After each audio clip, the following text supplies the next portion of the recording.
नमस्कार मेरे प्यारे कृषि साथियों, स्वागत आप सभी का ब्राइट एग्रो क्लासेस के डिजिटल प्लेटफॉर्म पर। साथियों, आज अपन बात करने वाले हैं जो एंटोमोलॉजी सब्जेक्ट है, मैनेजमेंट ऑफ बेनिफिशियल इंसेक्ट, इसके गेस्ट पेपर की बात करने वाले हैं। एग्जाम में छपने वाले क्वेश्चंस के बारे में बात करने वाले हैं। और ये जो गेस्ट पेपर रहेगा ये इंडिया की सभी यूनिवर्सिटीज के लिए रहने वाला है। और इसमें अपन जो सब्जेक्ट का टाइटल है, अगर आपका सब्जेक्ट का टाइटल सेम है तो बेटा ये इसी का क्या रहने वाला है, गेस्ट पेपर रहने वाला है। देखिएगा, सबसे पहले अपन बात करेंगे कि इसके पहले वन शॉट क्लास आ चुकी है और इसके साथ में ही अपनी एक क्लास ओल्ड पेपर सॉल्यूशन की आ चुकी है। अगर किसी साथी ने वो दोनों क्लासें नहीं देखी है तो आप सभी से रिक्वेस्ट रहेगी कि आप वो क्लासें देखें। और हमेशा कोई भी क्लास नहीं मिलती है तो उसका नाम लिखो, पहले टाइटल का नाम लिखो, टाइटल का नाम लिखने के साथ में ब्राइट एग्रो क्लासेस लिखो, आपको सीधी क्या मिल जाएगी बेटा, क्लास मिल जाएगी। ठीक है। और अब अपन बात करेंगे गेस्ट पेपर के बारे में। सुबह की क्लास आ चुकी है, रिकॉर्डेड फॉर्म में भी आ चुकी है, लाइव में वो हाफ क्लास हो पाई थी तो उसको कंप्लीट को रिकॉर्डेड में भी डाली गई है, तो वहां से आप देख सकते हो one shot class.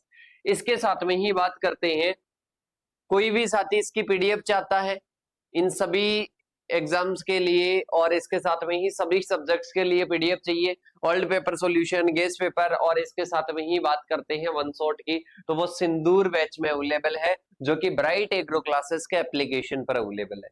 More information आप इन नंबरों पर कुछ भी पूछना है तो पूछ सकते हो। Pre PG, W, IBPS, AFO, ICR, JRF, CUT, PG की तैयारी करना चाहते हो तो बेटा आप सभी के लिए अवेलेबल है बैच, नए बैच स्टार्ट हो रहे हैं। कृषि पर्यवेक्षक की तैयारी करना चाहते हो आप सभी के लिए नए बैच स्टार्ट हो रहे हैं। इसके साथ में ही बात करते हैं ICR, Z, CUT, BSc agriculture, इन सभी के ऑनलाइन लाइव बैच स्टार्ट हो रहे हैं। तो अगर आप भी ज्वाइन करना चाहते हो तो बेटा इन नंबरों पर, नीचे दिए गए नंबरों पर क्या कर सकते हो, बातचीत कर सकते हो, कांटेक्ट कर सकते हो। अब बात करते हैं अपन वन बाय वन सभी क्वेश्चंस की। सबसे पहले क्वेश्चंस में आती है डेफिनेशंस। क्या आती है बेटा, डेफिनेशंस आती है। पहले ओनली क्या देखेंगे बेटा, सबसे पहले अपन ओनली नेम देखेंगे, जो सब्जेक्ट्स में जो डेफिनेशन पूछी जाएगी उनके नेम देखेंगे। तो सबसे पहले आपकी पहली डेफिनेशन है फॉरेजिंग। फॉरेजिंग क्या होता है, ये मधुमक्खी से रिलेटेड है। अभी पूरा सॉल्यूशन देखेंगे, पहले ओनली नाम नाम देखो। फॉरेजिंग ये मधुमक्खी से रिलेटेड है। सेल लेक की बात करते हैं, लेक कल्चर जो लाख का कीट होता है उससे उसका पालन करते हैं, लाख का उत्पादन करते हैं, उससे संबंधित है। यूनिवॉल्टेलाइन की बात करते हैं, ये कहीं ना कहीं रेशम कीट से संबंधित है। और वॉल्टिनिंग एक प्रोसेस होती है, वॉल्टिनिंग एक प्रोसेस होती है, उसके आधार पर तीन प्रकार होते हैं, बाइवेल्टाइन होती है, इसके साथ में यूनि होती है, इसके साथ में मल्टी होती है, उसके बारे में बात करेंगे। इसके बाद में सुपर पैरासिटिज्म, एग्जाम्पल की बात करता हूं, ट्राइकोग्रामा हो जाएगा। मतलब एक होता है और वो क्या करता है, एक ही अनेक अंडे देता है अपने होस्ट पर, दैट इज सुपर पैरासिटिज्म। इसके बाद में आता है स्टिफिलिंग। स्टिफिलिंग की बात करते हैं बेटा, जो सिल्क वर्म होता है, सिल्क वर्म का जो प्यूपा होता है ना, उसको कोकून के अंदर ही मार देते हैं, तो उसको अपन क्या कहते हैं, स्टिफिलिंग कहते हैं। फिर इसके बाद में आता है बी पास्चुरेज, मतलब जो मधुमक्खी है, जो हनी बी है, वो हनी बी क्या करती है, कहीं ना कहीं पराग के लिए और इसके साथ में ही मधुरस के लिए जाती है, मतलब कहीं ना कहीं नेक्टर के लिए जाती है, जो फूलों से प्राप्त होता है रस से, उसके लिए जाती है। तो वो जहां पर इसको मिलता है ना, जिस स्थान पर मिलता है, जिस बगीचे में मिलता है, जिस पेड़ पर मिलता है, दैट इज बी पास्चुरेज, मतलब वो उसका चारागाह हो गया।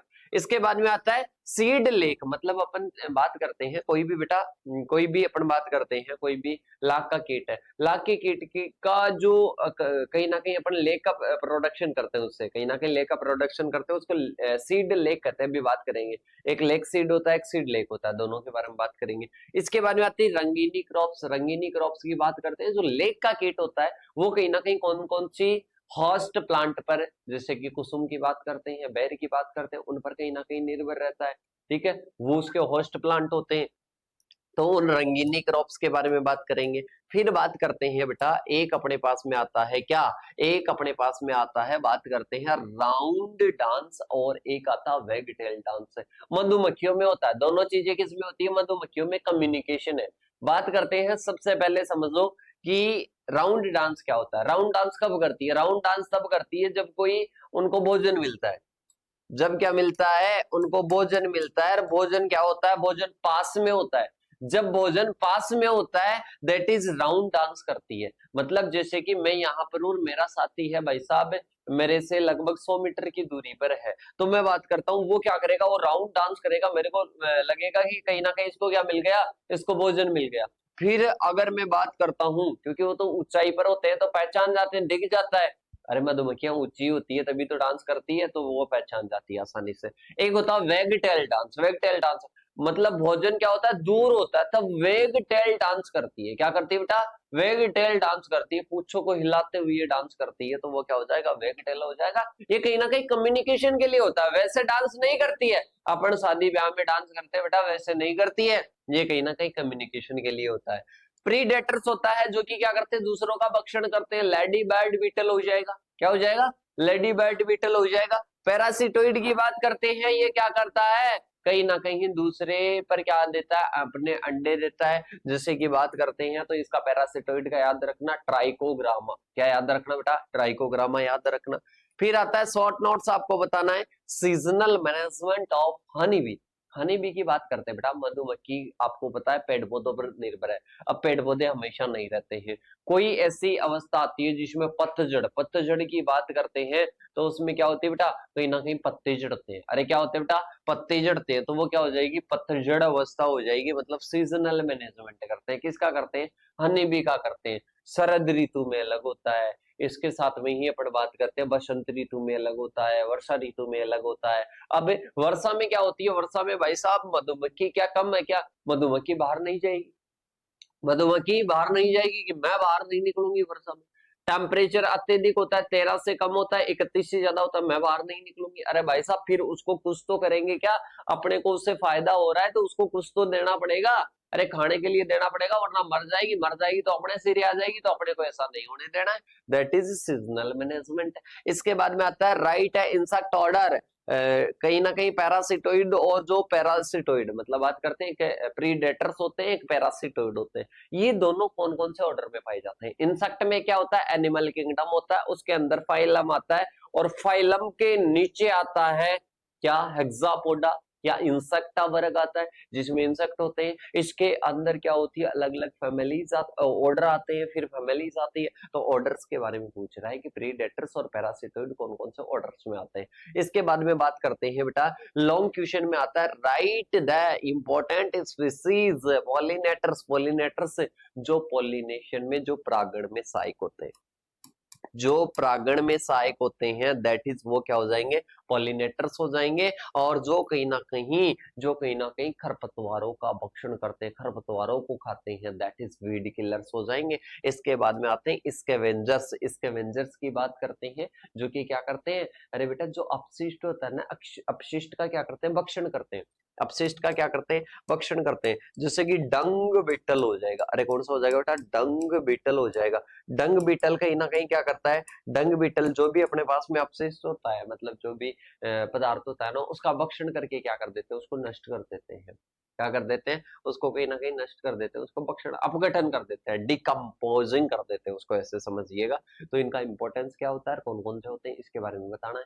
फिर इसके बाद में आता है what is the beekeeping. अरे भाई साहब मधुमक्खी को क्यों पाला जाता है, मधुमक्खी को क्यों पाला जाता है। इसके साथ में ही मधुमक्खी में क्या क्या चीजें होती है, मधुमक्खी में एक राजा होता है, एक रानी होती है, और एक क्या होता है, श्रमिक होता है। श्रमिक का भाई साहब इधर उधर का काम होता है, कहीं ना कहीं बात करते हैं, भाग के पराग लाएगा, शीशों की देखभाल करेगा, छत्ते की देखभाल करेगा, ये काम करेगा। भाई साहब राजा तो कि मैं तो मैथुन की क्रिया करूंगा, मैं तो 20 से 200 है, और भाई साहब इनको बाहर भी निकाल दिया जाता है। जो निठल्ले होते हैं ना, उनको सबसे पहले बाहर निकाला जाता है, श्रमिकों को निकाल दे तो काम कौन करेगा। तो इसलिए क्या करते हैं, जब जेली की सुविधा नहीं होती है, जब भोज्य पदार्थ नहीं होता है ना, तब लात मार के बाहर निकाल दिया जाता है राजा। ठीक है, कि सर राजा की लात मार सकते हैं क्या, बिल्कुल। ईश्वर अधिकार होता है मैं रानी का। रानी क्या होती है, एक होती है, रानी क्या होती है, एक होती है। और कहीं ना कहीं ये क्या करती है, इसका ओनली फॉर काम है मैथुन क्रिया करना, और इसके साथ में ही मैथुन क्रिया करना। ठीक है, अंडे उत्पादन करना, यही कार्य होता है। ठीक है, अब ये क्या हो जाएगा, इसकी लाइफ साइकिल बतानी है, इसके शत्रु बताने हैं, इसके रोग बताने हैं। कि सर बता देंगे, अभी आप बता दोगे ना हमारे को, बिल्कुल बता देंगे बेटा। पेस्ट और डिजीज बतानी है, पेस्ट और डिजीज बतानी है किसकी, सिल्कवर्म की। और इक्विपमेंट, कौन कौन से इक्विपमेंट है, कौन कौन से उपकरण है जो कि किस में काम में आते हैं, बी कीपिंग में काम में आते हैं। फिर आता है long question, what is the lake culture. अरे भाई साहब, लाख की चूड़ियां बनाते हो, लाख की पॉलिश करते हो, अरे क्या करते हो, पॉलिश करते हो। इसके साथ में ही उद्योगों में कई जगह पर काम में लेते हो, उसका अपन कैसे कल्चर कर सकते हैं, उसकी बायोलॉजी बताइएगा। और उसकी क्या बतानी है, लेक की हार्वेस्टिंग कैसे करेंगे वो बतानी है। इसमें क्या होती है, लाख का कीट होता है जो कि मादा होती है। मादा क्या करती है, अपना खुद का बचाव करने के लिए कहीं ना कहीं चारों ओर क्या करती है, गर्भ स्रावित करती है। वो जब ठोस हो जाता है तो वो क्या होता है, वो लेक होता है। वो क्या होता है बेटा, लेक होता है। इसके बाद में आता है right about the mulberry cultivation. Mulberry का मतलब है सहतूत। अरे क्या होगा रे मेरे भाई, सहतूत होगा। सहतूत का, कि सिर्फ सहतूत का क्यों करते हैं, अरे बेटा रेशम कीट को पालना है ना तो सहतूत चाहिए। क्या चाहिए, सहतूत चाहिए। तो अपन सहतूत के होस्ट प्लांट पर, जो होस्ट प्लांट होता है सहतूत रेशम कीट का, उस पर क्या करते हैं, रेशम कीट का पालन करते हैं। और रियरिंग टेक्निक्स बतानी है किसकी, सिल्क वर्म की बतानी है, रियरिंग टेक्निक्स बतानी है। राइट द मास मल्टीप्लेक्शन, बड़ी मात्रा में मल्टीप्लेक्शन करना, बड़ी मात्रा में गुणन करना है, बड़ी मात्रा में क्या करना है, गुणन करना है। और किसका, पैरासिटोइड जो ट्राइकोग्रामा जो किलोनिस है उसका क्या करना है बेटा, उसका कहीं ना कहीं मास मल्टीप्लेक्शन करना, बड़ी संख्या में अपने को एक से अनेक बनाने कोरसाइरा के अंडों पर करते हैं। बेटा ये जितने क्वेश्चन मैंने बताए हैं ना, अब मैं इतना वादे के साथ में कह सकता हूं कि आपको बहुत इजी लैंग्वेज में बहुत अच्छे से मैं आपको इस क्लास में समझा दूंगा। बस क्लास में एंड तक बने रहना है। और ऐसे नहीं कि बस कुछ क्या होते हैं हड़बड़ाहट में ना इधर के रहते हैं ना इधर के रहते हैं, मतलब ना क्लास ले पाते हैं ना पीडीएफ पढ़वाते हैं। तो मैं अगर पीडीएफ की बात करूं तो पीडीएफ से 100 गुना बेहतर है ये क्लास है। और क्लास लेने वाले सारे बच्चे कमेंट करेंगे और बताएंगे कि इस क्लास में कितनी पावर है और इस क्लास से क्या कॉन्सेप्ट क्लियर होते हैं, क्या इस क्लास के माध्यम से आपको याद होता है, क्या ऐसी क्लासेस से आपके पहले वाले एग्जाम बढ़िया हुए हैं, क्या आगे भी होंगे। सारे जो भी मन में आ रहा है बेटा, ऐसे नहीं कि सर अपने लिए बोल रहे हैं कि बढ़िया ही कमेंट करना, आपको जो लग रहा है, जो रियल में लग रहा है वो आपको बताना है कि कैसा क्या लग रहा है और कैसे क्या क्वेश्चन आते हैं और क्या है क्या नहीं है, ये फीडबैक आपको जरूर देना है। देखिएगा, बात करते हैं आगे की और वन बाई वन है। सबसे पहले आ जाएगी फॉरेजिंग। अरे फॉरेजिंग क्या होता है, फॉरेजिंग का मतलब मैं समझाता हूं आपको। जैसे कि मैं हूं, मैं किसके लिए जा रहा हूं, मैं कहीं ना कहीं नेक्टर बोलता है तो इसमें क्या हो जाएगा, जो रस होता है, फलों का जो रस होता है, फूलों का जो रस होता है उसको चूसने के लिए जाते हैं तो बेटा वो क्या हो जाएगा, नेक्टर। पहले पानी, पानी भी अपन किसमें, प्लांट में 94% पानी होता है तो वहां से पानी ले लिया। इसके साथ में पराग, एक स्थान से दूसरे स्थान पर छोड़ता है तो पराग हो जाएगा।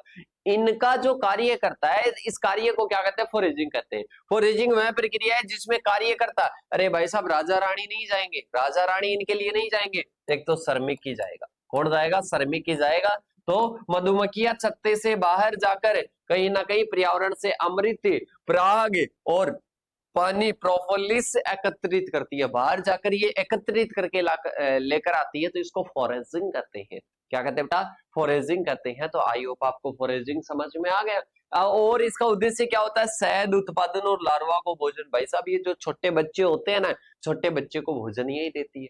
कौन देती है, श्रमिक मधुमक्खी देती है। शहद का उत्पादन, अरे नेक्टर लेकर आएगा, फूलों का रस लेकर आएगा, तभी तो उसी से तो क्या कर पाएंगे कि सर उसी से तो हम कहीं ना कहीं शहद बनाएंगे। तो बेटा कहीं ना कहीं समझ में आ रहा है फॉरेजिंग कितनी इंपॉर्टेंट है। इसके बाद में फूलों वाली जो फसलें होती है उसमें परागण को बढ़ावा देने के लिए, क्योंकि 80% परागण किसके द्वारा होता है, मधुमक्खी के द्वारा होता है अपनी फसलों में। ठीक है, तो ये भी मेरे हिसाब से समझ में आ गया। एग्जाम्पल की बात करते हैं, सरसों के फूलों पर क्या करती है, अमृत एकत्रित करती है। कौन, एफिस फ्लोरा। इसके बाद मेलिफेरा। इसके बाद में आती है सेलेक। सेलेक की बात करते हैं, समझना ध्यान से। ये क्या है बेटा, कहीं ना कहीं कैरिया लाखा की बात करते हैं, लाख का कीट है। कौन सा हो जाएगा, लाख का कीट हो जाएगा। अरे कौन सा हो जाएगा बेटा, लाख का कीट हो जाएगा। ये क्या है, प्राकृतिक रेजिन है। क्या है बेटा, प्राकृतिक है, कहीं ना कहीं नेचुरल है। और नेचुरल है तो ये क्या करता है, जो लाख का कीट होता है उसके स्राव से प्राप्त होता है। लाख का कीट है वो क्या करेगा, स्राव करेगा। क्या करेगा बेटा, स्राव करेगा। तो चारों ओर क्या होगी, चारों ओर कहीं ना कहीं लाख होगी। चारों ओर क्या होगी बेटा, लाख होगी, और कहीं ना कहीं वो लाख क्या हो जाएगी, वो जो द्रव्य होगा वो द्रव्य कहीं ना कहीं क्या हो जाएगा, ठोस हो जाएगा। वो द्रव्य कहीं ना कहीं क्या हो जाएगा, ठोस हो जाएगा, और इस ठोस वाले को क्या कर लेंगे, खुरच कर अलग कर लेंगे, दैट इज लेग। समझना ध्यान से कि मादा क्या करती है, चारों ओर द्रव्य स्रावित करती है, ठोस हो जाएगा, ठोस होने के बाद में इसको अलग कर लेंगे, दैट इज ये क्या होता है, से लेक होता है। तो एक शुद्ध प्राकृतिक रेजिन है जो कि लेक के जो कैरिया लेक होता है उसके स्राव से प्राप्त होता है, जो कि पॉलिश में, सौंदर्य में और दवा उद्योगों में काम में आता है। समझ में आ गया कि मादा क्या करती है, स्रावित करती है अपने प्रोटेक्शन के लिए, वो ठंडा हो जाता है और उसको खुरच कर अलग कर लेते हैं। इसमें क्या होता है, लकड़ी की पॉलिश और कहीं ना कहीं वार्निश में काम में आता है। इसके बाद में आता है खाद्य पदार्थों और टैबलेट की कोटिंग में काम में आता है। खाद्य पदार्थ और जो टैबलेट होती है, टैबलेट के चारों ओर कोट एक आवरण बनाने के लिए क्या करते हैं, कहीं ना कहीं उसकी कोटिंग करते हैं, तो उसमें क्या आता है बेटा, काम में आता है। उसमें क्या आता है, काम में आता है। इसके बाद में देखो, सेल लेक कुसुम और बेर के पेड़ों पर क्या किया जाता है, एकत्र किया जाता है। मतलब जो कुसुम का प्लांट होता है और जो बेर का प्लांट होता है, इस पर क्या करते हैं, इस पर कहीं ना कहीं लाख का क्या करते हैं बेटा, उत्पादन करते हैं। इसके बाद में आती है यूनिवोल्टेलाइन, क्या हो जाएगी, यूनिवोल्टेलाइन। सबसे पहले समझो वोल्टेनिंग क्या होती है, वोल्टेनिंग होती है। और वोल्टेनिंग क्या होती है, वोल्टेनिंग की बात करते हैं बेटा, जो अपने कीट होता है, जो अपने कीट होता है, मतलब ये कहीं ना कहीं मेनली तो रेशम कीट के लिए होती है। किसके लिए होती है, रेशम कीट के लिए होती है। रेशम कीट का पालन करना सेरीकल्चर कहलाता है। अपन बात करते हैं वोल्टेनिंग का मतलब क्या होता है, एक वर्ष में कितनी पीढ़ियां हैं, उसकी एक वर्ष में कितनी पीढ़ियां हैं, दैट इज वोल्टेनिंग। और वोल्टेनिंग के आधार पर तीन प्रकार होते हैं, यूनि, जिसको मोनोवोल्टेलाइन बोल सकते हो, जिसमें एक वर्ष में एक ही पीढ़ी होगी। और दूसरे होते हैं बाई, बाई की बात करते हैं, बाई वोल्टेलाइन की बात करते हैं, तो जिनमें एक वर्ष में दो पीढ़ी होती है। और मल्टी की बात करते हैं, एक वर्ष में कई सारी पीढ़ियां होती है, एक वर्ष में कई सारी पीढ़ियां होती है, दैट इज मल्टी वोल्टेलाइन हो जाएगा। क्या हो जाएगा बेटा, मल्टी वोल्टेलाइन हो जाएगा। तो यहां पर समझ में आया होगा, यूनि, बाई और इसके साथ में मल्टी हो जाएगा। इसके बाद में देखिएगा, यूनिवोल्टेलाइन कीट वे होते हैं जो कहीं ना कहीं साल में, साल की बात करते हैं, साल एक प्लांट है, या इसके साथ में ही अपन बात करते हैं, साल सागवान का प्लांट देखा है क्या आपने, पर यहाँ पर वर्ष के लिए पूछ रहा है। किसके लिए, वर्ष के लिए। वर्ष में क्या होता है, एक जनरेशन पूरी करता है, मतलब वर्ष में एक ही पीढ़ी पूरी करेगा, तो इसको क्या करते हैं, वो यूनिवोल्टेलाइन दो करता है तो उसको बाई बोलते हैं, तीन या तीन से अधिक करता है तो उसको मल्टी बोलते हैं। ठीक है, इसका सिग्निफिकेंस क्या है, जीवन चक्र और कहीं ना कहीं मौसमी फसलों के अनुसार होता है।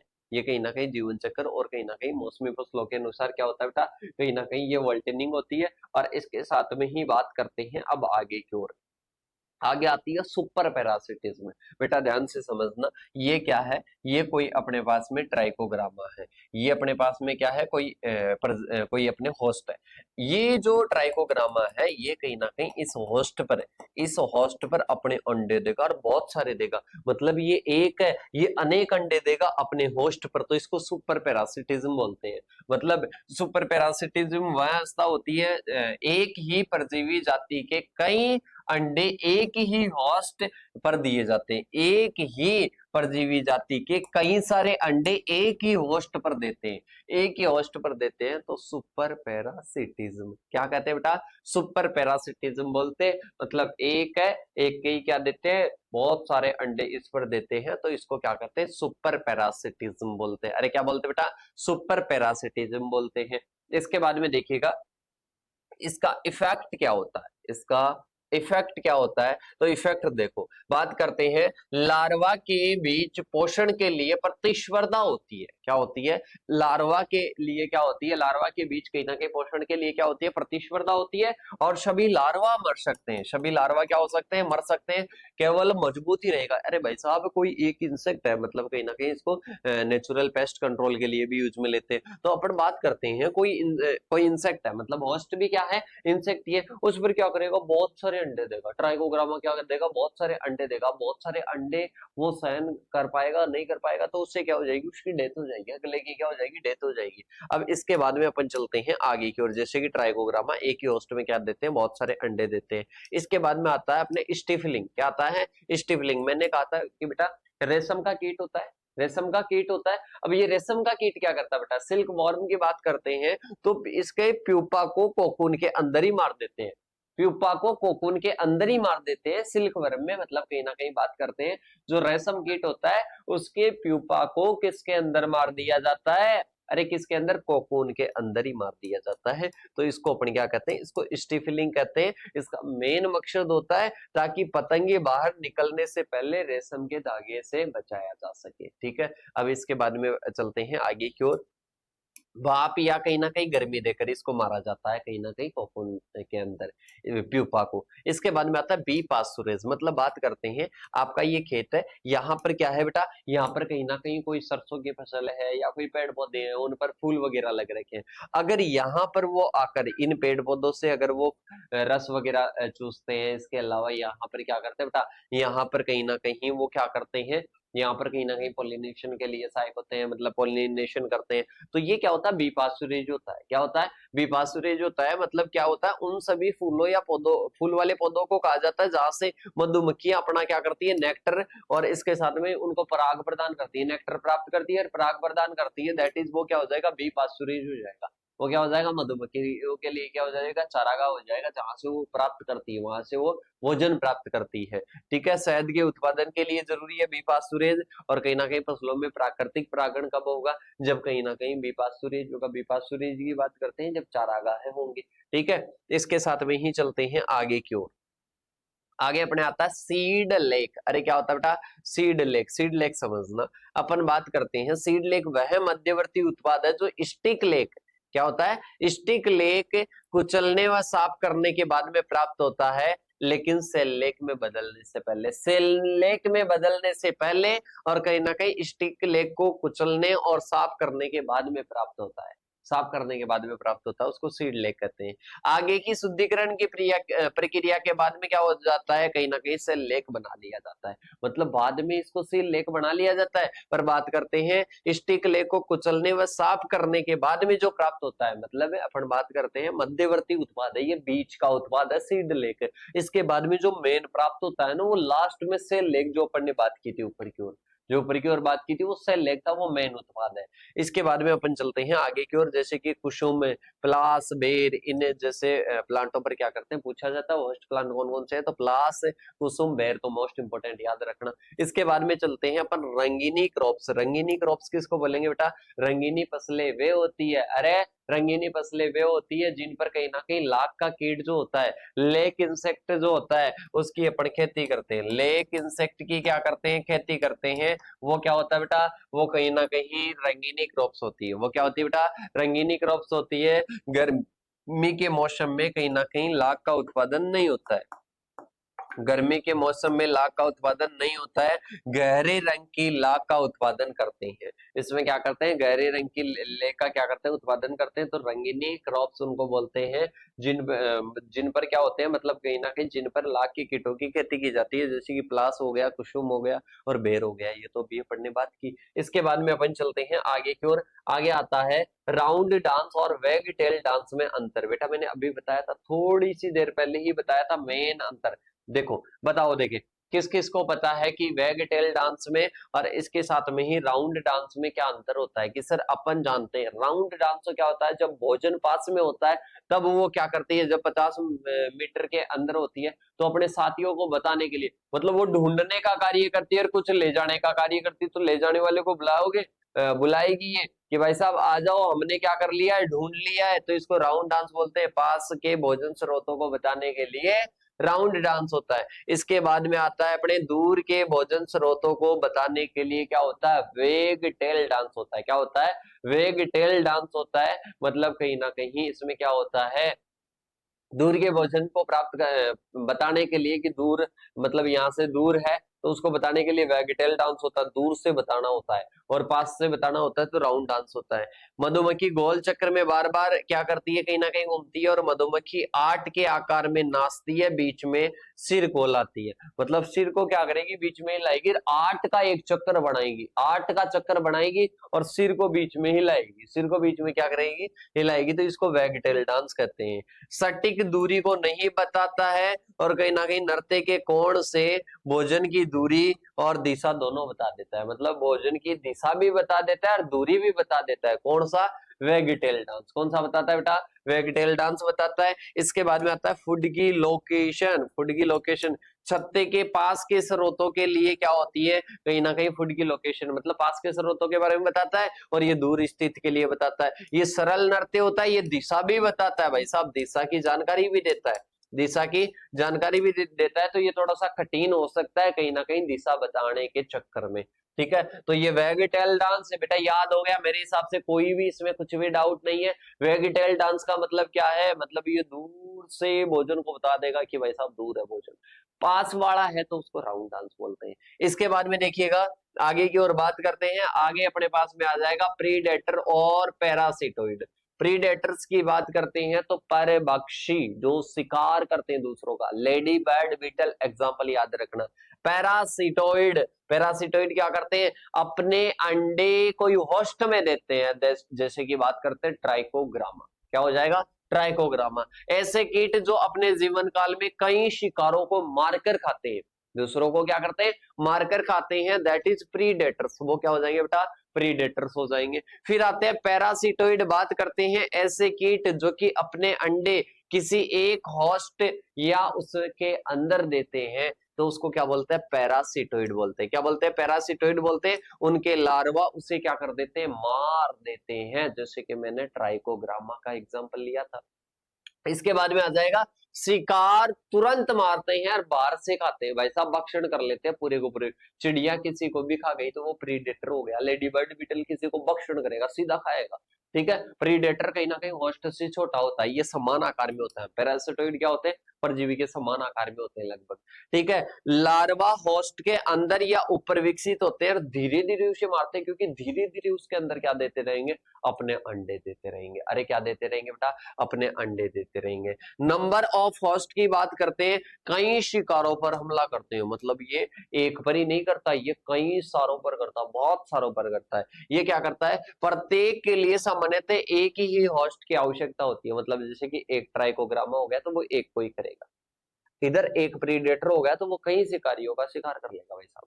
अब इसके बाद में आता है अक्सर शिकार से बड़े होते हैं, जिसका कहीं ना कहीं भक्षण करना, उससे क्या होंगे? आकार में बड़े होंगे। इधर क्या होता है भाई साहब? लगभग समान आकार के होते हैं, लगभग क्या होते हैं? समान आकार के होते हैं। लेडी बर्ड, बीटल हो जाएगा, ड्रैगन फ्लाई एग्जाम्पल हो जाएगा। इधर बात करते हैं ट्राइकोग्रामा, किलोनिश हो जाएगा, या ट्राइकोग्रामा याद रखना। तो बेटा मेरे हिसाब से कोई भी हार्ड नहीं है भाई साहब, बराबर होते हैं साइज में। ये क्या होते हैं? ये कहीं ना कहीं बड़े होते हैं, ये कई इशारों को खा लेते हैं, और ये क्या करते हैं? लगभग एक एक को ही मैनेज कर पाता है, और कहीं ना कहीं ये उनका भक्षण करते हैं, और ये क्या करते हैं? उन पर अंडे देते हैं, ठीक है। तो आराम से मेरे हिसाब से एग्जांपल याद रख लेना, लेडी बर्ड, बीटल, और उधर याद रख लेना ट्राइकोग्रामा। तो आई होप आप सभी को ये क्लियर हो गया। इसके बाद में चलते हैं आगे की ओर। आगे आता है सीजनल मैनेजमेंट। सीजनल मैनेजमेंट का मतलब है बेटा अलग अलग सीजन है। क्या है? अलग अलग सीजन है। उन सीजन में अपने को क्या करना है? अरे उन सीजन में अपने को क्या करना है? उन सीजन में कहीं ना कहीं हनी बी का अपने को मैनेजमेंट करना है। हनी बी का क्या करना है? मैनेजमेंट करना है। तो इसमें बात करते हैं, एक तो समर, मतलब उसमें क्या होती है? अत्यधिक क्या होती है? गर्मी होती है, तो उसमें अपने को मैनेजमेंट करना है। रेनी सीजन में करना है, विंटर सीजन में करना है, इसके साथ में ही स्प्रिंग बसंत ऋतु में क्या करना है। तो बेटा अब इसके बारे में मैं आपको अपने वाली जो पीडीएफ है ना सुबह वाली, उससे बता देता हूँ, ठीक है। वन शॉट वाली पीडीएफ से बता देता हूँ, और वहीं से अपने इसको बात कर लेते हैं। देखो अपन बात करते हैं, सबसे पहले बात करते हैं बेटा बसंत ऋतु में। बसंत ऋतु में पहले ध्यान रखना कौन सी ऋतु में क्या होता है। बसंत ऋतु में क्या होता है बेटा ज्यादातर, कि सर बसंत ऋतु में तो अपने क्या होती है? कहीं ना कहीं वनस्पतियां ज्यादा होती है, वनस्पतियां ज्यादा होगी, शहद का उत्पादन ज्यादा होगा, शहद का उत्पादन ज्यादा होगा। इसी ऋतु में वो क्या करेगी? मैथुन की क्रिया भी करेगी। इसी में क्या करेगी? मैथुन की क्रिया। तो पेड़ पौधे, वनस्पति, फूल इसमें होते हैं इस सीजन में, और कहीं ना कहीं शहद का उत्पादन अत्यधिक होता है। शहद का उत्पादन क्या होता है बेटा? अत्यधिक होता है। इसके साथ में ही मधुमक्खियों की संख्या में बढ़ोतरी होती है। अरे मधुमक्खियों की संख्या में क्या होती है? बढ़ोतरी होती है। मधुमक्खियों की संख्या में क्या होती है? बढ़ोतरी होती है। जगह बढ़ाएं, मंडल की संख्या बढ़ानी पड़ेगी। अरे भाई साहब, मधुमक्खियों की संख्या बढ़ेगी, कहीं ना कहीं लार्वा होगा, मैथुन की क्रिया होगी, बच्चे जन्म लेंगे, तो अपने को मंडल मतलब जगह है बढ़ानी पड़ेगी। इसके बाद में इस मौसम में 10 से 15 दिन के अंतराल पर ही शहद, भाई साहब शहद तो ऐसे आएगा जैसे पानी बहता है ना वैसे आएगा, क्योंकि सर्वाधिक प्रोडक्शन होता है इस ऋतु में। इसके बाद में आता है मैथुन की क्रिया अधिक होती है, तो कहीं ना कहीं मैनेजमेंट का भी ध्यान रखना पड़ेगा। फिर आता है गर्मियां, भाई साहब ये कहीं ना कहीं गर्मियों में बाहर नहीं निकलती है। 31 डिग्री सेंटीग्रेड से अधिक होगा तब क्या नहीं होगा, बाहर नहीं निकलेगी। और आपको पता है गर्मियों के सीजन में तो वैसे ही पेड़ पौधों पर पत्तियां थोड़ी क्या हो जाती है, कम हो जाती है, तो ये कैसे जी पाएगी उस कंडीशन में। उस कंडीशन में कृत्रिम भोजन इनको देना पड़ेगा। देखो इसमें क्या होता है, पराग लाने वाले जो पौधे होते हैं, मतलब जिनसे ये पराग करती है, कहीं ना कहीं इनसे नेक्टर प्राप्त करती है, वो पुष्प विहीन हो जाते हैं और निष्क्रियता और भागने लगेगी। फिर इससे क्या होती है, इनमें निष्क्रियता आने लगती है नींबी में, और कहीं ना कहीं भागने लगती है। इससे बचाने के लिए अपने को कृत्रिम भोजन देना पड़ेगा, जिसमें 200 ml तो वाटर, 200 मिलीलीटर वाटर प्लस 100 ग्राम चीनी अपने को उबालकर ये कहीं ना कहीं कृत्रिम रूप से बोतल के माध्यम से देना पड़ेगा। किनको देना पड़ेगा बेटा, ये कहीं ना कहीं अपने को देना पड़ेगा मधुमक्खियों को। वर्षा काल में बात करते हैं, लगातार वर्षा आती रहती है, लगातार वर्षा आती रहती है, तो बेटा वर्षा में बाहर नहीं निकलती है, बारिश में बाहर नहीं निकलती है बिल्कुल भी। तो लगातार पराग और मकरंद के लिए बाहर नहीं निकलती है, लगातार पराग और मकरंद के लिए बाहर नहीं निकलती है, कृत्रिम भोजन देना पड़ता है। अरे क्या देना पड़ता है, कृत्रिम भोजन देना पड़ेगा। बाहर नहीं निकलेगी तो भाई साहब ऐसे नहीं कि भूखे भूखे मरने देंगे इसको, इसको भोजन देना पड़ेगा, क्योंकि फायदा अपने को है। और चींटियों का प्रकोप भी क्या होता है, अधिक होता है। चींटियों का प्रकोप क्या होता है बेटा, इस कंडीशन में अधिक होता है, तो वर्षा काल में अपने को मैनेजमेंट करना होगा। इसके बाद में चलते हैं अपन आगे की ओर। आगे आता है शरद ऋतु। शरद ऋतु की बात करते हैं, पहाड़ी और मैदानी क्षेत्रों में अलग अलग अलग अलग करना पड़ता है, कहीं ना कहीं किसमें, शरद ऋतु में। और पहाड़ों में प्रचुर मात्रा में पराग और मकरंद क्या हो जाता है, प्राप्त हो जाता है, किसमें, शरद ऋतु में। पर अपन बात करते हैं मैदानी क्षेत्रों में नहीं होता है, तो मैदानी क्षेत्रों में अपने को कृत्रिम भोजन देना पड़ेगा। शीतकाल की बात करते हैं, तो इसमें क्या होता है बेटा, इसमें बात करते हैं पराग और मकरंद, मतलब ये 15 डिग्री सेंटीग्रेड से जब नीचे हो जाता है टेम्परेचर, उसमें बाहर नहीं निकलता है। तो इसमें से 3-4 आप आराम से क्या करके आना, इनका सीजनल मैनेजमेंट करके आना। ओके, तो मेरे हिसाब से ये सीजनल मैनेजमेंट वाला आपका जो क्वेश्चन था वो कंप्लीट होता है। क्या होता है बेटा, कहीं ना कहीं कंप्लीट होता है कि सीजनल मैनेजमेंट कैसे करना है। अब इसके बाद में आता है कि ऑर्डर्स बियरिंग पैरासिटोइड और प्रीडेटर्स। पैरासिटोइड क्या करते हैं, पैरासिटोइड और अभी प्रीडेटर्स में अंतर देखा। पैरासिटोइड तो क्या होते हैं, जो कि क्या करते हैं, अरे जो कि क्या करते हैं, अपने अंडे देते हैं, अपने अंडे देते हैं, होस्ट के में देते हैं, और होस्ट के लगभग क्या होते हैं, बराबर होते हैं, साइज में क्या होते हैं, बराबर होते हैं। प्रीडेटर्स की बात करते हैं, बड़े होते हैं, उनका भक्षण करते हैं। तो देखो कौन कौन सी फैमिली में क्या आते हैं, समझो।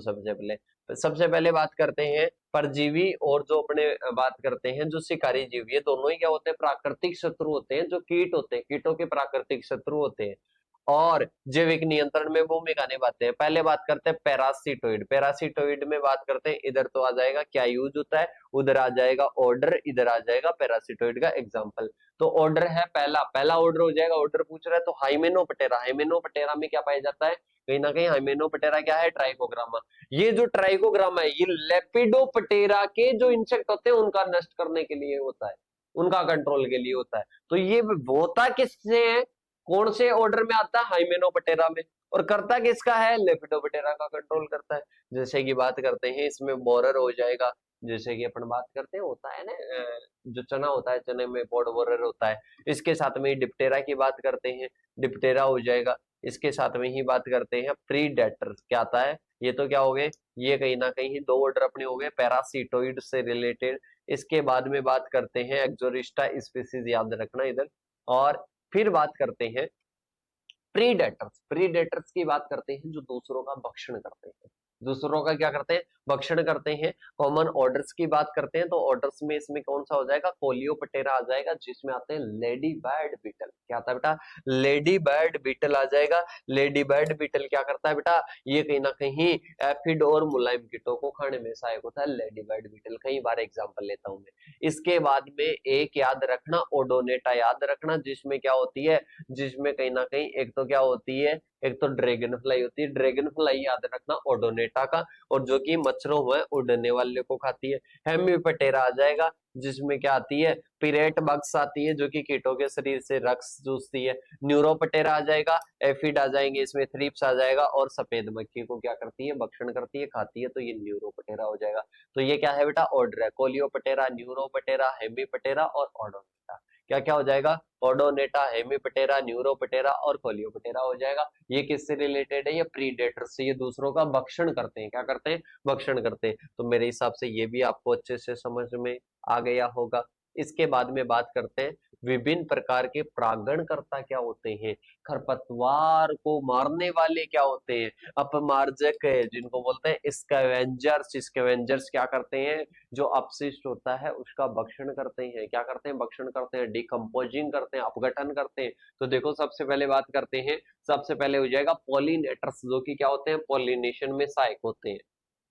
देखो परागणकर्ता वे कीट होते हैं जो पराग कणों को पुष्प के नर भाग से मादा भाग तक पहुंचाते हैं। अरे कहां तक पहुंचाते हैं, नर भाग से मादा तक पहुंचाते हैं। और कहीं ना कहीं निषेक फलन और क्या होता है, निषेचन और फलन होता है। इससे क्या होता है, निषेचन और फलन होता है। बेटा अपन बात करते हैं अपने जो बात करते हैं इन फूलों में, इनमें पेड़ों में, इनमें बात करते हैं, तो इनमें क्या होता है, इनमें कहीं ना कहीं इनमें पहुंचाया जाता है, नर भाग से कहीं ना कहीं कहां तक पहुंचाया जाता है, मादा भाग तक पहुंचाया जाता है। प्लांट का नर भाग तो मादा भाग तक जा नहीं सकता, तो इसमें क्या किया जाता है, ये कहीं ना कहीं कीटों के माध्यम से पहुंचाया जाता है, तो इसको पोलिनेटर्स कहते हैं।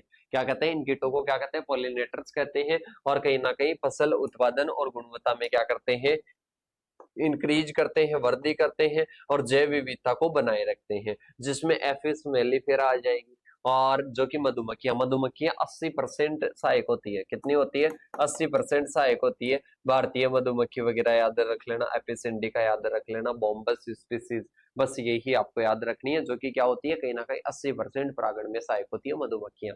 इसके बाद में आता है वीड किलर, जो कि क्या करते हैं, वे कीट होते हैं जो कि क्या करते हैं, कहीं ना कहीं अपने खरपतवारों को खाते हैं। किसको खाते हैं बेटा, कहीं ना कहीं खरपतवारों को खाते हैं। अगर मैं याद करूं तो जैसे कि अपन बात करते हैं लेंटाना कैमरा घास है, उसके लिए क्रोसिडोसिमा लेंटाना होता है। और इसके साथ में एक और बात करूं तो जैसे गाजर घास है, पार्थेनियम स्टेरिफोस, इसको खाने के लिए कहीं ना कहीं जाइगोग्रामा बाइकोलाटा है। तो देखिएगा बात करते हैं ऐसे कीट जो कि हानिकारक और जो आक्रामक खरपतवारें होती है ना, उन पर क्या करते हैं, खरपतवारों पर भोजन करते हैं और प्राकृतिक नियंत्रण मतलब नेचुरल कंट्रोल करते हैं। क्या करते हैं बेटा, नेचुरल कंट्रोल करते हैं, कहीं ना कहीं प्राकृतिक नियंत्रण करते हैं। अरे क्या करते हैं बेटा, प्राकृतिक नियंत्रण में सहायक होते हैं। रासायनिक खरपतवार नाशकों की क्या करते हैं, आवश्यकता को कम करते हैं। रासायनिक जो खरपतवार नाशक होते हैं उनकी आवश्यकता को क्या करेंगे, कम करेंगे। पर्यावरण अनुकूल खरपतवार नियंत्रण में क्या करते हैं, प्रदान करते हैं। पर्यावरण अनुकूल खरपतवार नियंत्रण में क्या करते हैं, मतलब पर्यावरण के अनुकूल है, पर्यावरण में कोई केमिकल वगैरह का प्रयोग नहीं कर रहे हैं, केमिकल वगैरह का प्रयोग नहीं कर रहे हैं, मतलब वीड्स का क्या हो जाता है, कंट्रोल हो जाता है। वीड्स का क्या हो जाता है बेटा, कंट्रोल हो जाता है, और वो भी नेचुरली तरीके से। स्पीसीज की बात करते हैं, सबसे पहले जाइगोग्रामा बाइकोलाटा, जो कि पार्थेनियम स्टेरिफोस, जो कि कांग्रेस घास जिसको कहते हैं, उसका कंट्रोल करता है। इसके बाद में आता है अपने नेक्स्ट, नेक्स्ट क्या आ जाएगा बेटा, नेक्स्ट इधर याद हो जाएगा आपके कैक्टोब्लास्टिस, कैक्टोरम हो जाएगा, जो कि क्या करता है, कहीं ना कहीं ये सफल जैविक नियंत्रण करता है, किसका, ओपंटिया कैक्टस का। ठीक है, इसके साथ में ही जल कुंभी की बात करते हैं, तो इसमें क्या हो जाएगा, जो जल खरपतवार खरपतवार को नियंत्रित करने वाला कीट कौन सा हो जाएगा, ये हो जाएगा अपने एगेसिलस से। और इसके साथ में हाइग्रोफिला हो जाएगा। इसके साथ में एक और लिख लेना, 4 नंबर का और लिख लेना, लेंटाना कैमरा घास को, लेंटाना कैमरा घास को कौन सा करता है, लेंटाना कैमरा घास को कहीं ना कहीं करता है क्रोसिडोसिमा लेंटाना। लेंटाना कैमरा घास को कौन कंट्रोल करता है बेटा, क्रोसिडोसिमा लेंटाना करता है। अरे कौन सा करता है बेटा, क्रोसिडोसिमा लेंटाना करता है। इसके बाद में देखिएगा स्कैवेंजर्स, जिनको डिकम्पोजर्स भी बोल सकते हो, कीट, वे कीट होते हैं जो कि मर्त जीवों, मल मूत्र, सड़ी गली चीजों पर भोजन करते हैं, उनके विघटन, इनके डिकम्पोजिशन में सहायक होते हैं, अपघटन में सहायक होते हैं, तो इसको क्या बोलते हैं, स्कैवेंजर्स, डिकम्पोजर्स कहते हैं। और कहीं ना कहीं मर्त जीवों का अपघटन करते हैं, पर्यावरण को साफ बनाए रखते हैं। ठीक है, इसमें अलग अलग स्पीसीज होती है बेटा, इसमें क्या होती है, अलग अलग स्पीसीज होती है। तो ये अपने क्या हो जाएगा बेटा, ये कहीं ना कहीं अपने स्कैवेंजर्स हो जाएंगे, जो कि साफ सफाई में सहायक होते हैं। किसमें सहायक होते हैं बेटा, साफ सफाई में सहायक होते हैं। फिर इसके बाद में आता है what is the beekeeping, मतलब बात करते हैं तो मधुमक्खी का पालन क्या होता है। सबसे पहला क्या है, मधुमक्खी का पालन क्या होता है, और इसके साथ में ही है कि मधुमक्खी का जीवन चक्र बताइए, शत्रु बताइए, रोग बताइए। तो ये अपन अपनी वाली पीडीएफ से ही चर्चा करते हैं। तो देखिएगा, सबसे पहले अपन चलते हैं आगे की ओर, और इसमें अपन मधुमक्खी के बारे में ही जानते हैं। सबसे पहले आपको क्या लिखना है, मधुमक्खी का कोई भी क्वेश्चन आ जाए तो उसमें आपको क्या लिखना है, उसमें कहीं ना कहीं आपको सबसे पहले लिखना है बेटा बी कीपिंग। क्या लिखना है, बी कीपिंग। बी कीपिंग की बात करते हैं तो इसमें कृत्रिम रूप से क्या किया जाता है, हनी बी को पाला जाता है। किसको पाला जाता है बेटा, कहीं ना कहीं हनी बी को पाला जाता है। तो ये क्या हो जाएगी बेटा, कहीं ना कहीं बी कीपिंग हो जाएगा, कि कृत्रिम रूप से अपन हनी बी को पालते हैं, तो वो क्या हो जाएगा, बी कीपिंग हो जाएगा। ठीक है, उसको क्या कहते हैं, बी कीपिंग कहते हैं। और कहीं ना कहीं इसे एपीकल्चर भी कहते हैं। एपीकल्चर क्या है, जिसके लास्ट में कल्चर लगा हुआ होता है, वो क्या होता है, वो कहीं ना कहीं अपने एपीकल्चर होता है। ये हाइमेनोप्टेरा के अंतर्गत आता है। किसके अंतर्गत आता है बेटा, हाइमेनोप्टेरा। हाइमेनोप्टेरा के अंतर्गत ज्यादातर क्या आता है बेटा, ज्यादातर अपने इसी के अंतर्गत आते हैं। और एपीडी क्या हो जाएगा, ये एपीडी के अंतर्गत, मतलब बात करते हैं इसमें क्या हो जाएगा, एपीडी फैमिली के अंतर्गत आता है। अब बात करेंगे किसके बारे में बेटा, अब बात करेंगे इनकी लाइफ साइकिल के बारे में। किसके बारे में बात करेंगे बेटा, लाइफ साइकिल के बारे में बात करेंगे। लाइफ साइकिल में मैंने बताया कि 3 होते हैं। कौन कौन से होते हैं 3, इनके बारे में बेटा चर्चा करते हैं।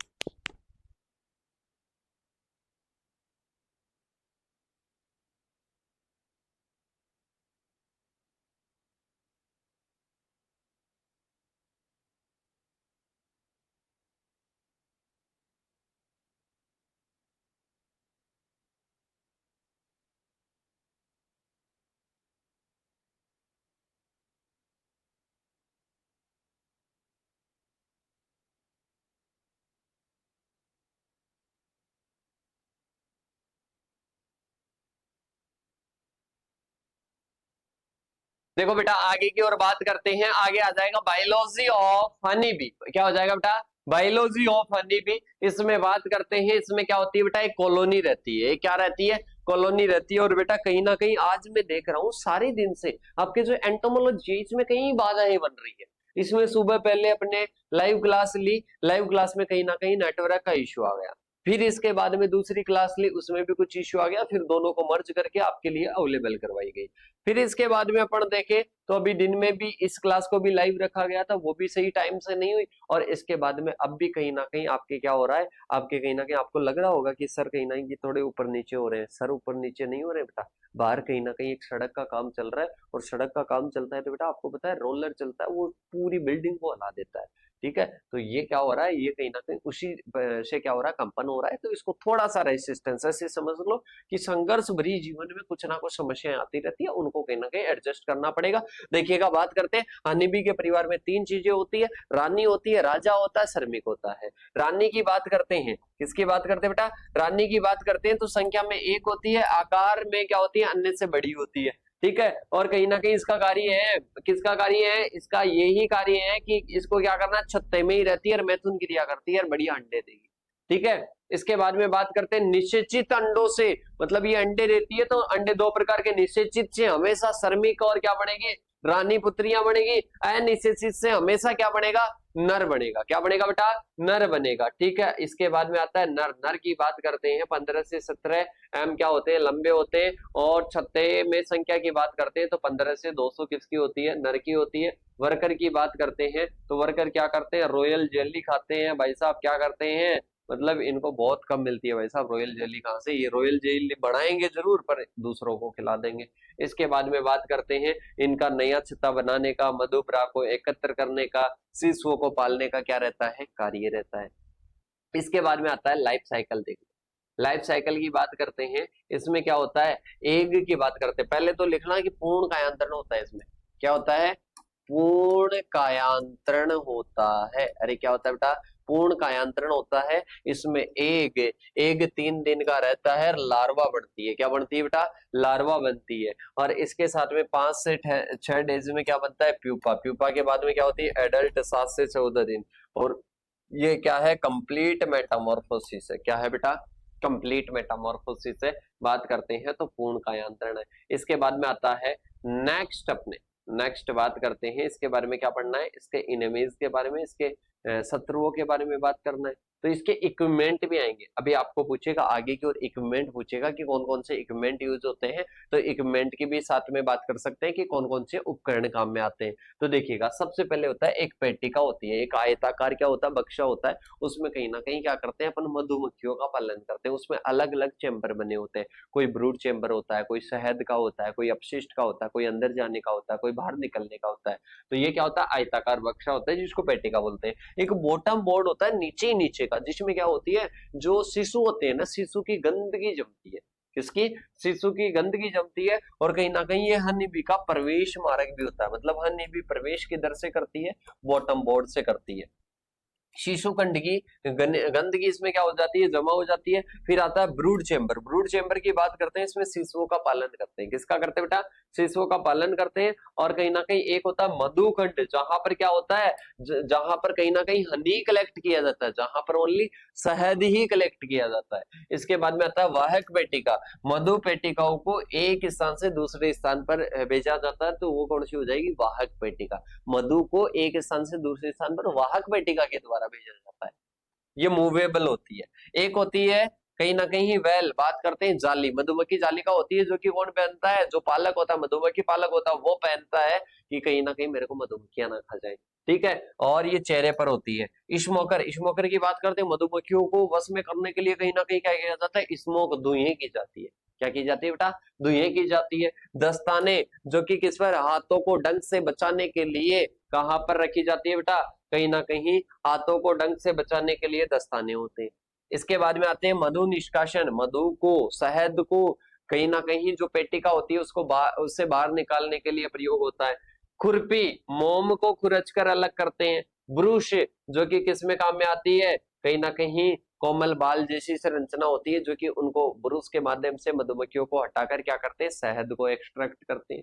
फीडर, आहार की बोतल होती है, चौड़े मुंह वाली कांच की बोतल होती है, जिसमें चीनी का घोल होता है। कृत्रिम रूप से आहार जो दिया जाता है ना बेटा, वो कहीं ना कहीं बोतल के माध्यम से ही दिया जाता है। तो ये क्या है बेटा? ये कहीं ना कहीं इसके इक्विपमेंट हो जाएंगे।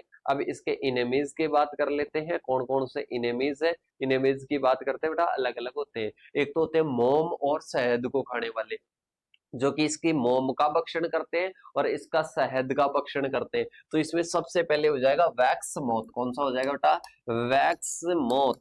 अरे कौन सा हो जाएगा बेटा? वैक्स मॉथ हो जाएगा, जो कि कहीं ना कहीं मोम को खाती है और कहीं ना कहीं मधु को क्या करती है? चूसने में सहायक होती है। फिर आती है चींटियां। छत्तों में घुसकर क्या करती है? मोम को खाती है। छत्तों में घुसकर क्या करती है? मोम को खाती है।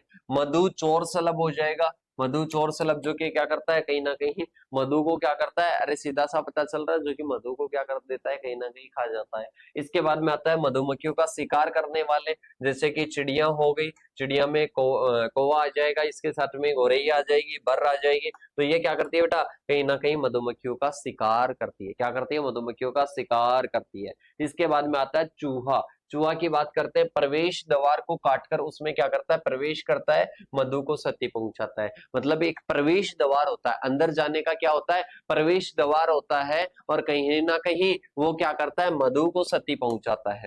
क्या करता है? मधु को क्षति पहुंचाता है। क्या पहुंचाता है?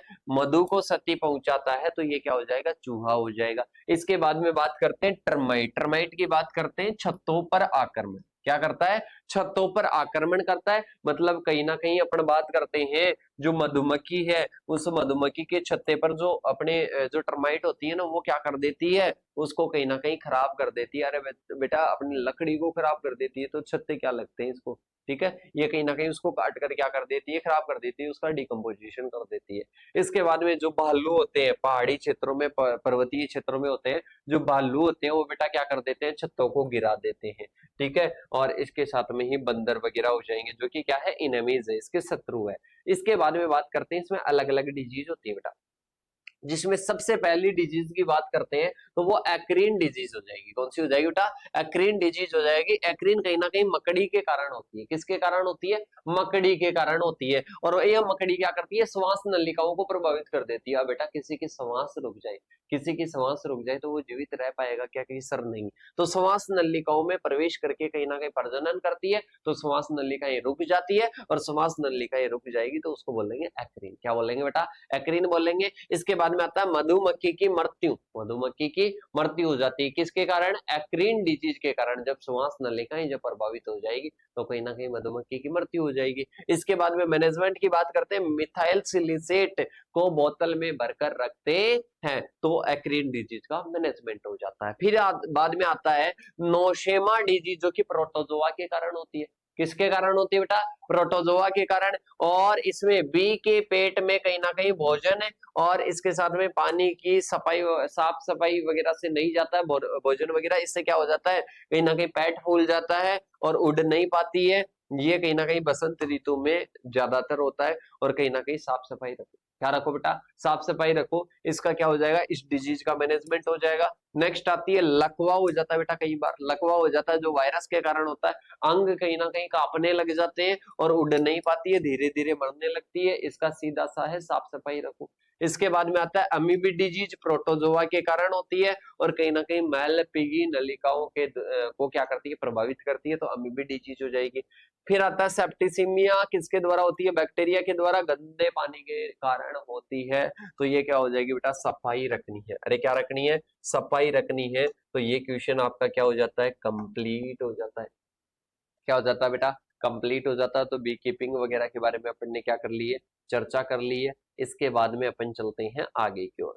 इनमीज की भी बात कर ली, डिजीज की भी बात कर ली। Pest and disease of silk worm, silk worm की डिजीज की बात करते हैं बेटा। ठीक है, सिल्क वर्म की क्या करनी है? अपने को डिजीज की बात करनी है। किसकी करनी है बेटा? सिल्क वर्म की करनी है। जो अपने क्या होता है, कहीं ना कहीं रेशम कीट होता है, उसकी डिजीज की बात करनी है। तो उसकी भी अपन क्या कर लेते हैं? डिजीज की चर्चा कर लेते हैं। किसकी बात करेंगे बेटा? डिजीज की चर्चा करेंगे। तो देखो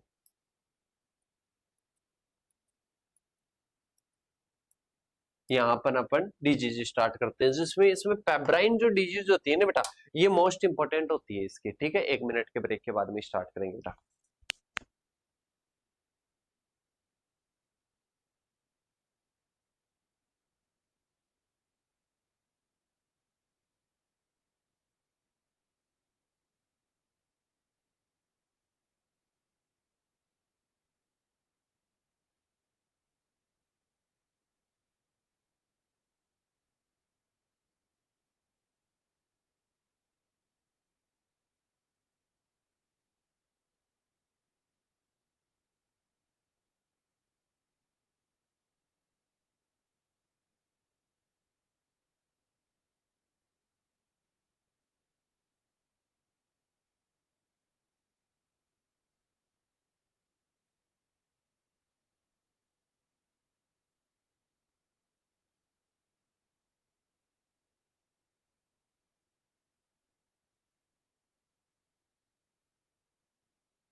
देखो बेटा, आगे की ओर बात करते हैं। आगे आता है डिजीज ऑफ सिल्कवर्म। सिल्कवर्म की डिजीज की बात करते हैं। तो डिजीज में सबसे पहले पेब्राइन और मोस्ट इंपोर्टेंट है। इसमें बात करते हैं, ये प्रोटोजोआ के कारण होती है और इसके कांटेक्ट में आने से होती है। और कहीं ना कहीं प्रोटोजोआ जब कांटेक्ट में आता है औजारों के, पत्तियों की बात करते हैं, ये शहतूत की पत्तियों से अपना भोजन लेती है। तो उसके कांटेक्ट में आने से होता है, और रोगग्रसित कीटों को जलाकर नष्ट कर देना चाहिए, और उपकरण युक्त जो रोगाणु है मतलब उपकरणों पर जो लगते हैं उनको क्या कर दे, उनको हटा दे, तो पेब्राइन डिजीज का मैनेजमेंट हो जाता है। फिर आता है फ्लेचरी डिजीज। कौन सी आती है? फ्लेचरी, बैक्टीरिया के कारण होती है, चूने का छिड़काव कर दो, मैनेजमेंट हो जाएगा। नेक्स्ट आती है ग्रेसरी डिजीज, जो वायरस के कारण होती है, कीटाणु रहित कर दो भाई साहब, सब कुछ मैनेजमेंट हो जाएगा।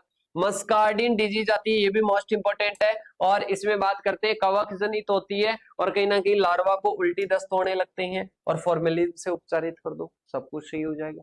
इसके बाद में गेटाइन डिजीज की बात करते हैं, अल्ट्रावायलेट किरणों के कारण होता है, और कहीं ना कहीं बात करते हैं मैनेजमेंट, प्रकाश और हवा उचित दे दो, सही हो जाएगा। कोट रोग पोषक तत्व की कमी से होता है, पोषक तत्व अच्छे से दे दो, मैनेजमेंट हो जाएगा।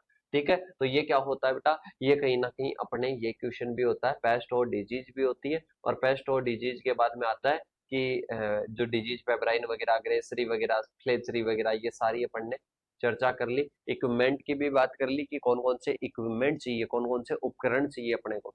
ठीक है, तो इसको भी अपन क्या करते हैं, स्कीप करते हैं। लेक कल्चर क्या है, लेक की जीव विज्ञान बताओ, और इसके साथ में कटाई की प्रक्रिया बताओ कि किस प्रकार से इसका उत्पादन करते हैं, लाख के कीट का किस प्रकार से करते हैं। तो देखिएगा लेक कल्चर में क्या होता है बेटा, समझो, ध्यान से समझना।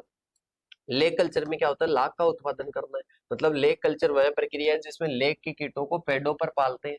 कहीं ना कहीं लेक के कीट होते हैं जिनसे अपने को लाख प्राप्त करनी है, इनको पेड़ों पर, ये अलग से नहीं होते, ये कहीं ना कहीं पेड़ों पर क्या होते हैं, पाले जाते हैं, और लेक नामक प्राकृतिक रेजिन इनसे प्राप्त होता है, जो कि कई उद्योगों में हमारे को काम में आता है। सीधी सी बात ये पेड़ पर एक कीट होता है, जो लेक का कीट होता है, उसको अपन उस पर पालते हैं। कुसुम, पलास और बेर वगैरह उसके लिए बेस्ट पौधे होते हैं, होस्ट प्लांट होते हैं, फेवरेट पौधे होते हैं। ठीक है, इसके साथ में ही इसकी जीव विज्ञान की बात करते हैं तो कैरिया लेखा इसका क्या हो जाएगा, नेम हो जाएगा, और एनिमिलिया किंगडम में आता है। इसके साथ में आर्थ्रोपोडा, इंसेक्टा, हेमिपटेरा, और कैरिडीज की क्या हो जाएगी, फैमिली हो जाएगी। ठीक है, इसके साथ में ही इसके लाइफ साइकिल की बात करते हैं तो इसमें क्या होती है, कहीं ना कहीं पहले इसमें क्या आ जाएगी, एक आ जाएगी, एक के बाद में प्यूपा और एडल्ट, मतलब इसमें क्या होता है, इनकम्प्लीट, क्या होता है बेटा, इनकम्प्लीट मेटामॉर्फोसिस होता है। ठीक है, और इसके अलावा जो सुबह वाली क्लास थी उसमें मैंने बता दिया था, वन शॉट तो सभी को लेनी ही लेनी है बेटा, ये तो मैं एक्स्ट्रा बता रहा हूँ, आपका रिविजन हो जाए इसलिए बता रहा हूँ। ठीक है, वरना मैंने सारी चीजें एक्सप्लेन कर दी थी वहां पर। ठीक है, तो रिविजन करने के लिए इस क्लास को जरूर लेना, और उस वाली क्लास को। इसमें हो जाएगा कुसुम, बॉटनिकल नेम भी पूछ लेता है, ये भी याद रखना। प्लास हो जाएगा, बेर हो जाएगा, फाइकस स्पीसीज हो जाएगा। तो ये क्या है, मोस्ट फेवरेबल प्लांट है, इसके लिए क्या है बेटा, मोस्ट फेवरेबल प्लांट है। इसके उत्पादन की प्रक्रिया की बात करते हैं तो सबसे पहले अपन बात करते हैं लेक की जो कटाई की प्रक्रिया है उसकी बात करते हैं। अपन बात करते हैं सबसे पहले तो लेक के उत्पादन में क्या करते हैं, एक अपने क्या होता है, ऐसे समझ लो कि ये कोई प्लांट होता है। ठीक है, इस प्लांट पर अपन लाख की कीटों को छोड़ देंगे, लाख की कीटों को छोड़ देंगे, वो बढ़िया तो पत्तियों को खाएगा, बढ़िया भक्षण करेगा। ठीक है, इसके बाद में क्या करेगा, वो एक लार्वा छोड़ेगा, लार्वा कीट के चारों ओर होगा, उसको खुरच कर अपन क्या करेंगे, अलग करेंगे। तो अब वो कहीं ना कहीं लाख का उत्पादन तो कर दिया उस पेड़ पर, अब बात करते हैं उसकी अलग कैसे करें उस लेख को। ठीक है, तो देखो सबसे पहले स्टेप में क्या होता है, उसको खुरचने का कार्य करते हैं। पहले क्या करेंगे, उसको खुरचने का कार्य करेंगे, खुरच कर उसकी धुलाई करेंगे, खुरच कर उसकी क्या करेंगे बेटा, धुलाई करेंगे। धुलाई करने के बाद में उनको क्या करते हैं, पीसते हैं। क्या करते हैं बेटा, पीसते हैं, कहीं ना कहीं क्रशिंग करते हैं। और इसके बाद में आता है प्रोसेसिंग, प्रोसेसिंग की बात करते हैं, उनका शोधन करते हैं। उनका क्या करते हैं बेटा, शोधन करते हैं। फिर बात करते हैं इंपॉर्टेंस की, तो इंपॉर्टेंस की अपन बात कर चुके हैं। रंग वगैरह बना, रंग करने में कहीं ना कहीं वार्निश में, पॉलिश में, इनमें क्या होता है, ये सहायक होता है, तो इसको अपने स्किप करते हैं। अब इसके बाद में आता है मलबेरी, मलबेरी की बात करते हैं बेटा, सहतूत होता है ये। ठीक है, क्या होता है, सहतूत की खेती, कटाई और रेशम कीटे का पालन के बारे में बताइएगा बेटा, ध्यान से समझ लो, पूरी प्रोसेस में समझा देता हूँ। पहले अपन सहतूत के पेड़ की, जैसे अपन गेहूं की फसल की करते हैं ना, वैसे कहीं ना कहीं सहतूत की फसल करेंगे। अब सहतूत की फसल में पत्तियां आने लग जाएगी, तो पत्तियों को दिन में 2 बार, दिन में 2 बार क्या करेंगे, पत्तियों को तोड़ेंगे, तोड़कर लाकर जहां पर अपन सिल्क वॉर्म कर रहे हैं, इस कीट को पाल रहे हैं, उनको पत्तियां दे देंगे। उनको ताजी पत्तियां चाहिए, मुलायम पत्तियां चाहिए, तो उनको दिन में 2 बार पत्तियां देते रहेंगे। और इन पत्तियों को स्टोर करते हैं तो ठंडी जगह पर करते हैं। तो देखिएगा, बात करते हैं इसमें क्या होता है, मलबेरी एक क्या है, रेशम कीट को पालने के लिए मेजबान पौधा है और कहीं ना कहीं ये उष्ण कटिबंधीय और उपोष्ण कटिबंधीय के लिए होता है। इसमें सोयल की रिक्वायरमेंट, ये सारी चीजें दे रखी है, तो मेरे हिसाब से इसकी तो जैसे गेहूं की कल्टीवेशन करते हो वैसे कर लोगे। अब हार्वेस्टिंग मतलब इसमें क्या करते हैं, पत्तियों को तोड़ते हैं। क्या करते हैं, कहीं ना कहीं पत्तियों को क्या करेंगे बेटा, पत्तियों को कहीं ना कहीं तोड़ने लगेंगे 45 से 60 दिन बाद में। और जो मुलायम होती है उनको क्या करते हैं, तोड़ते हैं। और कहीं ना कहीं सुबह जल्दी और शाम को क्या करती है, जब पत्तियां ताजा होती है उस टाइम अपन इनको क्या करते हैं, तोड़ते हैं, सावधानी पूर्वक तोड़ते हैं। फिर इनको पालने की प्रक्रिया की बात करते हैं, तो जो रेशम का कीट होता है वो घर के अंदर क्या होता है, इन्वायरमेंट में नियंत्रित होता है। और रियरिंग जो होता है, रियरिंग जो होता है जहां पर इनको पालते हैं, तो वहां पर सारी इन्वायरमेंटल कंडीशन क्या होती है, कंट्रोल्ड होती है। और कहीं ना कहीं वहीं पर उनको क्या किया जाता है, भोजन दिया जाता है, और वहीं पर उनसे क्या किया जाता है, सिल्क वर्म मतलब क्या किया जाता है, जो बात करते हैं रेशे का क्या किया जाता है, उत्पादन किया जाता है। फीडिंग हो जाएगा, बेड प्रिपरेशन हो जाएगा, क्लीनिंग वगैरह, इन चीजों का क्या रखते हैं बेटा, ध्यान रखते हैं। इनका क्या रखते हैं, ध्यान रखते हैं। तो ये क्या हो जाएगा, मलबेरी की कल्टीवेशन हो जाएगी। और लास्ट अपने आता है कि ट्राइकोग्रामा किलोनिश का, ट्राइकोग्रामा के इस प्रकार से मल्टीप्लेक्शन करते हैं। बेटा मैं आपको समझा देता हूँ कैसे करते हैं। देखो सबसे पहले अपन बात करते हैं, ये क्या होता है, कोरसाइरा के अंडे होते हैं। क्या होते हैं बेटा, कोरसाइरा के अंडे होते हैं, कोरसाइरा के अंडे। ठीक है, इन कोरसाइरा के अंडों की बात करते हैं। इन्हीं पर क्या होता है, ट्राइकोग्रामा ग्रामा, ट्राइकोग्रामा के लिए ऐसे मान लो कि ये क्या है, एक प्रकार का होस्ट है। ठीक है, जिस पर ये वृद्धि कर सकते हैं अपनी।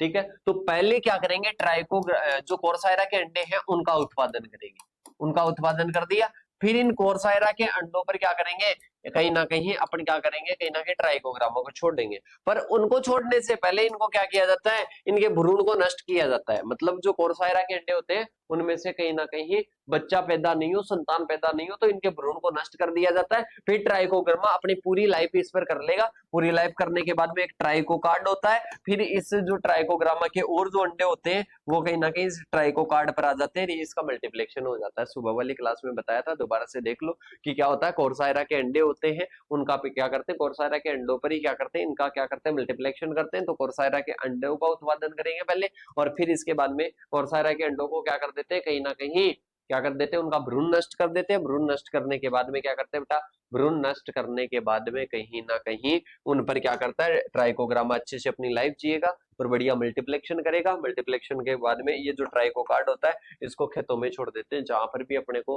अंड परजीवी, आप मतलब बात करते हैं लेपिडोप्टेरा के कोई भी कीट हो, उनका अपने को मैनेजमेंट करवाना है तो इनको ले जाकर छोड़ देंगे। ठीक है बेटा, और भी किसी प्रकार का कोई डाउट है तो इन नंबरों पर आपका नाम, कॉलेज का नाम, क्योंकि आगे की फर्दर स्टडी करना चाहते हो ऐसे तो है नहीं कि ओनली आप यही बस 6 सेमेस्टर से ही जुड़े हुए हो। ठीक है, आगे पीएचडी तक कोई भी स्टडी करना चाहते हो तो बेटा इन नंबरों पर आपको क्या करना है, व्हाट्सएप पर मैसेज करना है। ओके, इसके साथ में ही मिलेंगे नेक्स्ट वीडियो के साथ में, न्यू टाइप के साथ में, एमसीक्यू प्रैक्टिस के साथ में। तब तक के लिए जय जवान जय किसान साथियों।